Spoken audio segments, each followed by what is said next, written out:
नमस्कार दोस्तों, stock India YouTube channel आपका हार्दिक स्वागत करता है। फर्स्ट टाइम चैनल को विजिट कर रहे हैं तो सब्सक्राइब जरूर कर लें। सब्सक्राइब कर यहाँ से बेल आइकन को हिट करें, ऑल को जरूर सेलेक्ट करके रख लें ताकि नई वीडियो का नोटिफिकेशन आपको मिलता रहे। और मित्रों, इस वीडियो में हम चर्चा करेंगे Q1 रिजल्ट्स लेटेस्ट कंपनियों के, और साथ ही में अपन कुछ अन्य स्टॉक्स की चर्चा करेंगे जिनमें आज शानदार तेज़ी देखने को मिली है। तो शुरुआत कर लेते हैं निफ्टी इंडेक्स से। आज इंडेक्स में 100 पॉइंटों से ज़्यादा की तेज़ी के साथ 19,753 पर क्लोजिंग होते हुए देखने को मिली है। और आज शुरुआत से हालांकि प्रीवियस क्लोज से ऊपर ओपन हुए और उसके बाद में कंटिन्यूस इंडेक्स है ऊपर जाते हुए देखने को मिले हैं, और इंडेक्स है 19,750 से ऊपर जाते हुए देखने को मिला है, और एक अच्छा मूवमेंट है वो मार्केट में देखने को मिला है। साथ ही बात करेंगे सेंसेक्स की, तो सेंसेक्स भी सिमिलरली करीबन 360 अंकों से ज़्यादा की तेज़ी के साथ और अप साइड में ट्रेंड करते हुए देखने को मिला है। और दोनों आज सप्ताह की शुरुआत में दोनों इंडेक्स में और तेज़ी देखने को मिली है। और आज BSE पर जो ऑल स्मॉल कैप और मिड कैप स्टॉक्स की बात करें तो उनका जो BSE पर लिस्टेड कंपनियों का जो मार्केट कैप है आज एक ऑल टाइम हाई को छूते हुए देखने को मिला है। और मित्रों, अब शुरुआत करेंगे अडानी ग्रीन से। अडानी ग्रीन का स्टॉक आज हालांकि रेड में क्लोज हुआ है, और अडानी ग्रीन का जो स्टॉक्स आज Q1 के रिजल्ट्स है वो इसके आते हुए देखने को मिले। तो Q1 रिजल्ट्स की बात करें तो अडानी ग्रीन के Q1 जो रिजल्ट है नेट प्रॉफिट 51% जंप होकर के 323 करोड़ कर रहा है। और बात करेंगे इसमें Q1 रिजल्ट्स के, तो इसके Q1 रिजल्ट्स देख लेते हैं। कंपनी का जो रेवेन्यू है 33% बढ़ करके 2,176 करोड़ का रहा है इस क्वार्टर में। पिछले वर्ष सेम तिमाही में 1,635 करोड़ का रहा था, तो ये ईयर टू ईयर भी ग्रोथ हुई है, और हालांकि क्वार्टरली है वो डाउन देखने को मिला है। एविडेटा के मामले पर 120% की वृद्धि हुई है। नेट प्रॉफिट 66% बढ़ा है और 323 करोड़ का रहा है। पिछले क्वार्टर में 507 का करोड़ का रहा है, तो ये क्वार्टरली है डाउन देखने को मिला है। करीबन क्वार्टरली है वो 30 से 35% है वो डाउन देखने को मिला है। हालांकि ईयर टू ईयर है वो इसमें अच्छी ग्रोथ है यहाँ देखने को मिल रही है। EPS भी देखेंगे तो 50% तक ईयर टू ईयर EPS बढ़ा है। ऑल ओवर देखें तो अडानी ग्रीन के जो रिजल्ट्स हैं आपको क्वार्टरली रिजल्ट्स है वो डाउन देखने को मिल रहे हैं, और क्वार्टरली जो रिजल्ट्स है वो रेवेन्यू भी डाउन हुआ है, एविडेटा भी डाउन हुआ है, और नेट प्रॉफिट है वो भी डाउन देखने को मिल रहा है। लेकिन ईयर टू ईयर है वो अच्छी ग्रोथ है वो उसमें देखने को मिली है। और मित्रों, बात करें यदि अडानी ग्रीन के इस वर्ष में अब तक स्टॉक्स है 42% है वो अभी डाउन है। और जनवरी की बात करें तो 25 जनवरी से लेकर के 25 जनवरी जब हिंडनबर्ग रिपोर्ट आई थी उसके बाद से स्टॉक्स है वो बड़े लेवल पर क्रेश हुआ था। 60 से 70%, 74% के आसपास क्रेश हुआ था, और 74% में से देखें तो अब तक स्टॉक्स है वो करीबन 30 से 33% कवर हुआ है। अभी भी 42% है वो डाउन देखने को मिल रहा है। तो रिजल्ट क्वार्टरली इस तरह के आते हुए देखने को नहीं मिले कि इसमें कोई बड़ी तेज़ी वो देखने को मिली। हालांकि ईयर टू ईयर रिजल्ट है वो अच्छे देखने को मिले। और मित्रों, बात करेंगे अब वेल्सपन इंडिया। और वेल्सपन इंडिया टेक्सटाइल सेक्टर में एक बेहतर कंपनी है।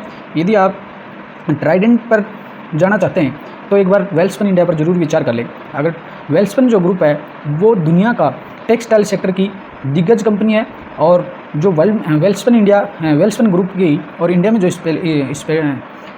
इस्टेब्लिश जो कंपनी है वेल्सपन इंडिया, वो एक टेक्सटाइल सेक्टर में एक अच्छी कंपनी है। और यदि आप ट्राइडेंट पर विचार कर रहे हैं जाने का तो एक बार जरूर विचार करें। वेल्सपन इंडिया पर भी अच्छी स्टॉक्स है, और आज 9% की तेज़ी यहाँ देखने को मिली है, क्योंकि क्वार्टरली जो रिजल्ट है बहुत ही अच्छे देखने को मिले हैं। Welspun India results net profit jump हुआ है 957% ईयर टू ईयर बढ़ करके 155 करोड़ का नेट प्रॉफिट रहा है। Welspun India to see over 2-fold rise in domestic business by 2026। और वह एक महीने पहले की खबर आपको देखने को मिल रही है कि 1 मंथ पहले ही और बिजनेस स्टैंडर्ड की तरफ से ये अपडेट दिया गया था कि वेल्सपन जो इंडिया है उसमें 2026 तक इसका जो बिजनेस है वो 2 गुना तक बढ़ सकता है। तो काफ़ी बेहतर कंपनी है ट्राइडेंट की तुलना में। यदि आप टेक्सटाइल में सेक्टर पर जाना चाहते हैं, टेक्सटाइल सेक्टर की कंपनी में इन्वेस्टमेंट करना चाहते हैं, तो वेल्सपन इंडिया से बेहतर आपको कंपनी नहीं मिलेगी। और यदि इसके Q1 रिजल्ट्स अपन देखेंगे तो ईयर टू ईयर अगर बात करें तो कंपनी का जो रेवेन्यू है 12% बढ़ करके 2,184 करोड़ रहा है। पिछले क्वार्टर में 2,154 था, तो क्वार्टर ऑन क्वार्टर भी बढ़ा है। और पिछले वर्ष इसी तिमाही में 1957 करोड़ का था, तो ये क्वार्टरली भी रेवेन्यू बढ़ा है। एविडेटा की बात करें तो 104% बढ़ करके 310 करोड़ का रहा है। नेट प्रॉफिट में बहुत ही 6 गुना मल्टीपल हुआ है, और 657% का यहाँ एक बड़ी जंप है वो नेट प्रॉफिट देखने को मिली है। 163 करोड़ का रेवेन्यू इस क्वार्टर में रहा है, पिछले क्वार्टर में 129 का था, और पिछले वर्ष यानी जून 2022 में मात्र 21 करोड़ का था। तो ये मल्टीपल टाइम्स यहाँ बढ़ा है नेट प्रॉफिट, 21 से बढ़कर के 163 करोड़ का रहा है। बहुत ही शानदार जंप देखने को मिली है, और इसी की बदौलत आज स्टॉक्स है वो 10% तक चढ़ते हुए देखने को मिला है। EPS भी 632% बढ़ा है। तो टेक्सटाइल सेक्टर में आपको बेहतर कंपनी है ट्राइडेंट से, थोड़ा महंगा जरूर आपको मिलेगा ही ट्राइडेंट की तुलना में, लेकिन ट्राइडेंट से काफ़ी बेहतर रिटर्न्स है वो यहाँ मिल सकते हैं आपको। और यदि बात करें इस वर्ष में तो इस वर्ष में स्टॉक्स ने अब तक 43% का रिटर्न दिया है। और ट्राइडेंट की तुलना में देखेंगे तो ट्राइडेंट इस साल में कोई रिटर्न नहीं दिए।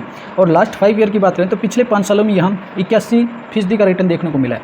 तो ओवरऑल अगर देखें तो ट्राइडेंट, हालांकि ट्राइडेंट कोई एरी गैरी कंपनी नहीं है, ट्राइडेंट भी अच्छा है, मार्केट कैप में भी वेल्सपन से बढ़िया है, लेकिन इसमें ये दुनिया की दिग्गज कंपनी है वेल्सपन, तो इस पर भी आप विचार कर सकते हैं।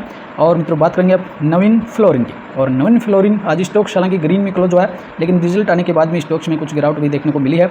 और रिजल्ट की बात करें तो EPS मिस्ड हुआ है, 33% नेगेटिव मिस हुआ है। यदि बात करें एक्सपेक्टेड था 18.5 का और रिपोर्ट हुआ है 12.37, और करीबन ये आपको 33.5% नेगेटिव सरप्राइज यहाँ देखने को मिला है। रेवेन्यू की बात करेंगे तो 617 करोड़ का एक्सपेक्टेड था और 491 करोड़ का रहा है, यानी करीबन यहाँ भी आपको 21% रेवेन्यू है वो डाउन देखने को मिला है। तो एस्टिमेट जो है वो नेगेटिव मिस हुए, तो इसी वजह से आज स्टॉक्स है उसमें कोई बड़ी आपको मूवमेंट देखने को नहीं मिली है। और रिजल्ट्स की बात करें तो मार्केट कैप पर चलेंगे, मार्केट कैप है 21,200 करोड़ का। और रिजल्ट देखें तो ईयर टू ईयर रेवेन्यू बढ़ा है 24%, पिछले वर्ष की तुलना में 358 करोड़ से बढ़कर के 491 करोड़ रहा है। और क्वार्टरली डाउन रहा है, 697 से कम होकर के 491 रहा है। एबिलिटा 15% का रहा है, लेकिन नेट प्रॉफिट डाउन हो गया 17%, ईयर टू ईयर डाउन हुआ है। पिछले वर्ष 74 करोड़ से घट करके इस क्वार्टर में 61 रहा है, और पिछले क्वार्टर में 136 करोड़ का था जो घट करके 61 रहा है। तो क्वार्टरली और ईयरली दोनों ही रेवेन्यू भी डाउन हुआ है और नेट प्रॉफिट भी डाउन हुआ है, और इसी वजह से आज स्टॉक्स पर कोई बड़ा एक्शन आपको देखने को नहीं मिला। और मित्रों बात करेंगे अब IT सेक्टर से, कंट्रोल प्रिंट की। हालांकि आज पूरा IT जो सेक्टर था बड़ी अच्छी रिकवरी थी, अच्छी ग्रीनता थी, और शानदार एक्शन है वो IT सेक्टर की स्टॉक्स पर देखने को मिला है। IT सेक्टर का इंडेक्स था आज करीबन 1.5-2% चढ़ते हुए देखने को मिला है, लेकिन कंट्रोल प्रिंट के रिजल्ट आज आउट हुए हैं, और जो रिजल्ट है वो मिस हुए हैं, 3.5% है, स्टॉक्स डाउन हुआ है। रिजल्ट के बाद स्टॉक्स में यह गिरावट देखने को मिली है। और रिजल्ट से पहले का अगर फेज देखें तो स्टॉक्स था, रिजल्ट के इंतजार में था मार्केट, और कंसोलिडेशन का फेज देखने को मिला, लेकिन रिजल्ट के बाद स्टॉक्स में 3.5% की गिरावट देखने को मिली है, क्योंकि रिजल्ट है वो डाउन ही देखने को मिले हैं। और यदि रिजल्ट्स पर बात करें तो कंपनी का जो रेवेन्यू है 22% बढ़ा है, और मात्र इस क्वार्टर में 79 या 80 करोड़ का रहा है, पिछले क्वार्टर में 83 था और पिछले वर्ष 65 था। तो ये ईयर टू ईयर 22% बढ़ा है। एबिलिटा 14% बढ़ा है, नेट प्रॉफिट 20% बढ़ा है ईयर टू ईयर, पिछले वर्ष 12 करोड़ था, इस वर्ष 14 करोड़ रहा है, और पिछले क्वार्टर में 15.5 करोड़ था। तो ये ईयर टू ईयर रेवेन्यू भी डाउन हुआ है और नेट प्रॉफिट भी डाउन हुआ है, और इसी वजह से आज स्टॉक 3.5% वो डाउन देखने को मिला है। और मित्रों बात करेंगे यदि इस वर्ष की बात करें तो इस वर्ष में कंट्रोल प्रिंट से 58 से 59% का रिटर्न मिला है, और जहां अन्य IT सेक्टर में रिकवरी के मोड में और स्टॉक्स है यहाँ 60% का आपको रिटर्न दिया है। और मित्रों बात करेंगे अब मोल्ड टेक टेक्नोलॉजी और मोल्ड टेक टेक्नोलॉजी, यहाँ भी आज स्टॉक्स हालांकि ग्रीन में क्लोज हुआ है, लेकिन इसके भी आज Q1 के इंतजार में था मार्केट, और यहाँ भी कोई बड़ा एक्शन देखने को नहीं मिला। रिजल्ट्स की बात करें तो रिजल्ट ईयर टू ईयर अच्छे देखने को मिले। मार्केट कैप है कंपनी की बात करें, मार्केट कैप 782 करोड़ का है, और रिजल्ट्स देखें तो रेवेन्यू 27% बढ़ करके 36.7 करोड़ का रहा है, पिछले क्वार्टर में 28.9 रहा था, और पिछले क्वार्टर में 42.6 था। तो ये ईयर टू ईयर भी बढ़ा है, क्वार्टरली डाउन हुआ है रेवेन्यू। एबिलिटा 81% बढ़ा है, नेट प्रॉफिट है वो 103% बढ़ करके, और यहाँ 6.5 करोड़ का नेट प्रॉफिट है, पिछले 3 करोड़ का था, पिछले वर्ष 3 करोड़ और पिछले क्वार्टर में 10 करोड़ था। तो ये क्वार्टरली नेट प्रॉफिट डाउन हुआ है। EPS 101% बढ़ा है। तो ईयर टू ईयर रिजल्ट है वो ओके देखने को मिल रहे हैं। और मित्रों बात करेंगे कैस्ट्रॉल इंडिया, और यहाँ भी स्टॉक्स है वो 1.5% से ज़्यादा क्रैश हुआ आज, और रिजल्ट के बाद में आप देखेंगे तो स्टॉक्स में वो गिरावट देखने को मिली है। रिजल्ट है वो इतने अच्छे नहीं है। बात करें तो Q2 अर्निंग थी आज इसकी, और डिविडेंड का अलाउंस भी कंपनी की तरफ से किया गया। कंपनी का जो नेट प्रॉफिट है 9.22% बढ़ा है, और कंपनी का रेवेन्यू है वो 7.5% के आसपास बढ़ते हुए देखने को मिला है। और चलते हैं Q1 रिजल्ट्स पर। मार्केट कैप की बात करें तो 14,318 करोड़ का है। रेवेन्यू की बात करें, कंपनी का रेवेन्यू है 7% बढ़ा है इस क्वार्टर में, 1,334 करोड़ का रहा है, और ये ईयर टू ईयर भी बढ़ा है और क्वार्टरली भी बढ़ा है। एबिलिटा 8% बढ़ा है, नेट प्रॉफिट 9% बढ़ करके 225 करोड़ का रहा है, पिछले वर्ष 202 करोड़ था, पिछले क्वार्टर 202 करोड़ का था, पिछले वर्ष 206। तो यहाँ रिजल्ट कुल मिलाकर के ओके हैं, ईयर टू ईयर भी जंप है और क्वार्टरली भी जंप देखने को मिल रही है। और मित्रों देखें तो इस वर्ष की बात करें तो जनवरी से लेकर के अब जुलाई तक यहाँ करीबन कैस्ट्रॉल से 15% के रिटर्न आपको देखने को मिलेंगे। और मित्रों बात करेंगे हेरिटेज फूड, और हेरिटेज फूड का स्टॉक्स आज क्रैश होते हुए देखने को मिला है, करीबन 6.5% क्रैश हुआ है। और यहाँ आप देखेंगे कि रिजल्ट से पहले का जो सेशन था स्टॉक्स कंसोलिडेशन के फेज़ में था, हालांकि प्रीवियस क्लोज के आसपास ही स्टॉक खुला, लेकिन जैसे ही रिजल्ट आउट होते हैं रिजल्ट मार्केट पड़ता है और उसके बाद में स्टॉक्स है वो 6.5% वो क्रेश होते हुए देखने को मिला है। तो रिजल्ट पर चलते हैं कि रिजल्ट क्या वास्तव में डाउन रहे या कैसे रहे। तो मार्केट कैप की बात कर लेते हैं। पहले हेरिटेज फूड का मार्केट कैप 2285 करोड़ का है और रिजल्ट्स की बात करेंगे तो पहले ईयर टू ईयर रिजल्ट्स की तुलना करेंगे अपन। रेवेन्यू 13% बढ़ा है, इस क्वार्टर में 924 करोड़ का रहा है, पिछले वर्ष 821 था। तो ये ईयर टू ईयर तो बढ़ा है, इसका मतलब रेवेन्यू कंपनी के रिजल्ट तो ख़राब नहीं है और क्वार्टरली भी बढ़ा है। 818 पिछले क्वार्टर में था, इस क्वार्टर 924 है। तो क्वार्टर ऑन क्वार्टर भी रेवेन्यू बढ़ा है और ईयर टू ईयर रेवेन्यू बढ़ा है। लेकिन ये गिरावट जो हुई है वो जो जितनी एक्सपेक्टेड थी उतनी नहीं हुई है। एबिलिटा की बात करें तो 75% बढ़ करके 38 करोड़ का रहा है और नेट प्रॉफिट है वो 130% बढ़ा है, 16.7 करोड़ का रहा है। पिछले वर्ष इसी तिमाही में 7.27 करोड़ का था और पिछले क्वार्टर में 17.9 था। तो नेट प्रॉफिट क्वार्टरली है वो हल्का सा 1% डाउन हुआ है। ईपीएस की बात करें तो 131% यहाँ बढ़ते हुए देखने को मिला। All over year two year result अच्छे हैं देखने को मिले हैं, लेकिन जो जितनी जंप मार्केट को एक्सपेक्टेड थी उतनी नहीं हुई है। इसी वजह से आज स्टॉक्स है वो क्रैश कर गया। और यहाँ देखेंगे अपन इस वर्ष के दौरान यहाँ 36% का रिटर्न है वो यहाँ मिला है। और यदि बात करेंगे अपन अब गो फैशन की, और गो फैशन का स्टॉक्स 1.5% के आसपास यहाँ तेजी में देखने को मिला है।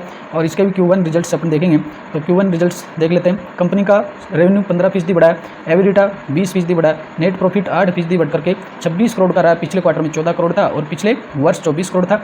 तो net profit year two year भी बढ़ा है और क्वार्टरली भी बढ़ा है।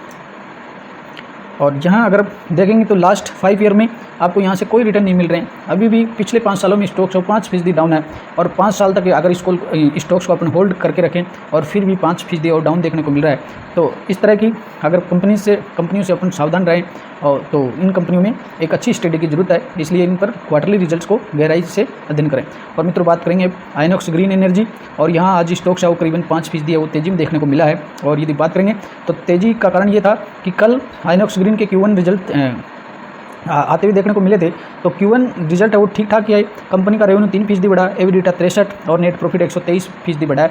और यहाँ आशा के मुताबिक रिजल्ट देखने को मिले तो स्टॉक्स भी है वो ग्रीन में देखने को मिला। और यदि बात करें अब तक मैक्सिमम टाइम में आइनॉक्स ग्रीन का स्टॉक्स है आज तक मात्र 17% का रिटर्न दिया। और ये न्यू लिस्टेड कंपनी है मार्केट में। 25 नवंबर 2022 को कंपनी लिस्ट हुई थी और अपनी लिस्टिंग के टाइम से ही अब तक मात्र 17% का रिटर्न इसने दिया है इस 1 साल के पीरियड के दौरान।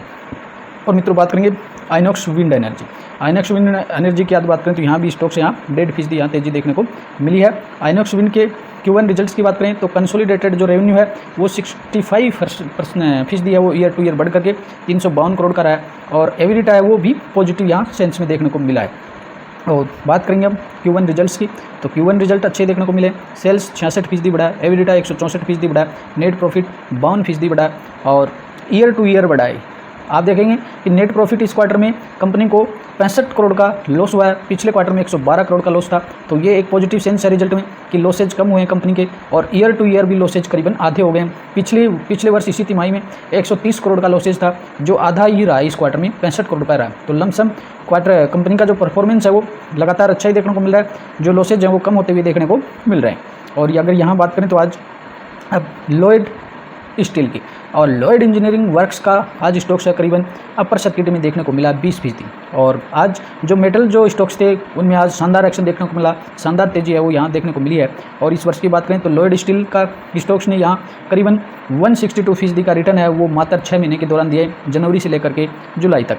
और बात करेंगे अब लास्ट 5 ईयर की तो लास्ट 5 ईयर में यहाँ आपको बहुत ही शानदार रिटर्न है वो देखने को मिला, 4200% का रिटर्न है वो लॉयड स्टील ने दिया है। तो हालांकि ये स्टॉक्स पहले था धड़ाधड़ी में देखने को मिल रहा था, लेकिन आपको 2022 इस पीरियड के दौरान इसमें कुछ तेज़ी यहाँ देखने को मिली है। और 2023 के दौरान स्टॉक्स है वो बहुत ही शानदार रिकवरी मोड पर यहाँ देखने को मिला और अच्छे रिटर्न है वो इसमें देखने को मिले हैं। और मित्र बात करेंगे अब BLS इंटरनेशनल, और BLS इंटरनेशनल का स्टॉक्स भी आज करीबन यहाँ 13% तेजी में देखने को मिला है। और पास्ट 1 ईयर की बात करें तो यहाँ 100% का रिटर्न है वो BLS इंटरनेशनल से मिला है।